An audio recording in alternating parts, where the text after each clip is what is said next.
Continue এই কামটো কৰিয়ে আছোঁ। আজি এতিয়ালৈকে প্ৰায় মই 1100 মান ল'ৰা ছোৱালী হিন্দু ধৰ্মলৈ তেওঁলোকক দীক্ষা দিছোঁ। এই ছোৱালীজনী ঘৰ হ'ল ৰঙিয়াত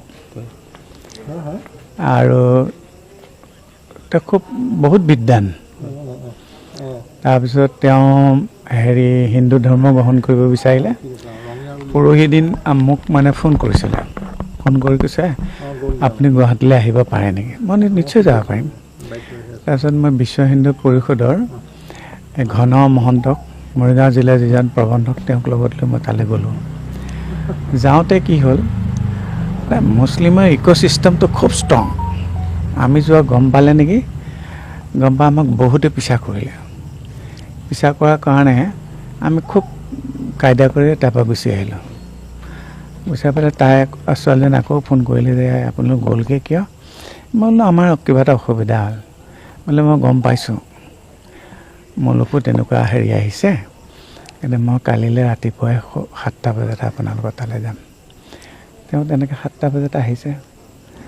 আহি পেলাই মোক ক'লে মই হিন্দু ধৰ্ম গম। মই বোলো শুনক, এইবিলাক এটা ফৰ্মেলিটি আছে, যেনে কোৰ্টত এখন এফিডেভিট কৰিব লাগে আৰু এই এফিডেভিটখন কৰাৰ পিছত মই কামখিনি কৰিম। আৰু আমাৰ নিজৰ কমিটিৰ তেনেকুৱা কিছুমান ফৰ্মেলিটি আছে, সেইখিনি লগে লগে কৰিলোঁ। কৰি হোমযজ্ঞ কৰি তেওঁক শৰণ দিলোঁ। দিয়াৰ পিছত উদ্ধাৰ কৰি চাৰ্টিফিকেট দি দিলোঁ। একদম 100%। তেওঁৰ লগত গাৰ্জেন এজন আহিছে। অকল গাৰ্জেন এজন মানে তেওঁ কলিক। ছোৱালীজনী ৰঙিয়াত এই নাই কোৰ্টৰ পৰা আমি বিদায় দিওঁতে 2টা বজাত বিদায় দিছোঁ। কোৰ্টত এফিডেভিট কৰিছোঁ, আগতে কৈছোঁ। কিন্তু তেওঁতো মেজিষ্ট্ৰেটৰ ওচৰত খাৰা হ'ব লাগেতো, মই লগত লৈ গৈছোঁ, খাৰা কৰিছোঁ। আপুনি অসমীয়া নাম কিবা দিছে নে হিন্দু নাম কিবা? দিছোঁ। তেওঁৰ নামটো নিজেই চিলেক্ট কৰিছে।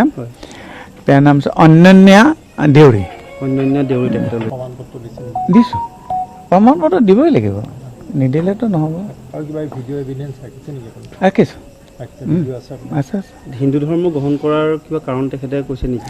কাৰণ মানে এইটো এটা গ্ল'বেল ৱাইজ ৰিভলিউশ্যন হৈছে, অকল আমাৰ ইয়াত বুলিয়ে নহয়। আপোনালোকে খবৰ ল'লে গম পাব, গোটেই ৱৰ্ল্ডত নতুন যুৱচাম যুৱতীবিলাক হিন্দু সনাতন ধৰ্মলৈ ধাবিত হৈছে। ইয়াৰ কাৰণ এটাই মই দেখিলোঁ, মানে কোনো ধৰ্মক মই এগেইনষ্ট নকৰোঁ।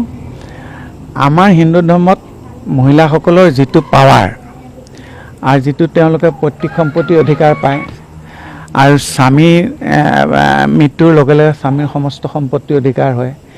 আৰু আমাৰ সমাজত আমাৰ উত্তৰাধিকাৰী সূত্ৰে বাপেকৰ সম্পত্তি জীয়েকে যিমান পায় পুত্ৰেও সিমান পায়।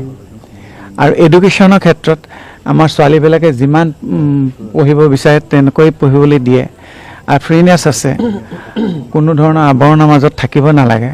এই যিটো স্বাধীন শৈলী আৰু স্বাধীন চিন্তা, এই চিন্তাটোৰ ওপৰত নিৰ্ভৰ কৰিয়ে সমগ্ৰ পৃথিৱীৰ খ্ৰীষ্টিয়ান আৰু মুছলিম বা অন্য তেনেকুৱা ইজৰাইলী কিছুমানো হৈছে, এইবিলাকে হিন্দু ধৰ্ম গ্ৰহণ কৰিছে। মোৰ ওচৰত এতিয়া প্ৰায় 100খন আবেদন আছে, কিন্তু মোৰ বৰ্তমান আৰ্থিক অৱস্থাটো খুবেই বেয়া।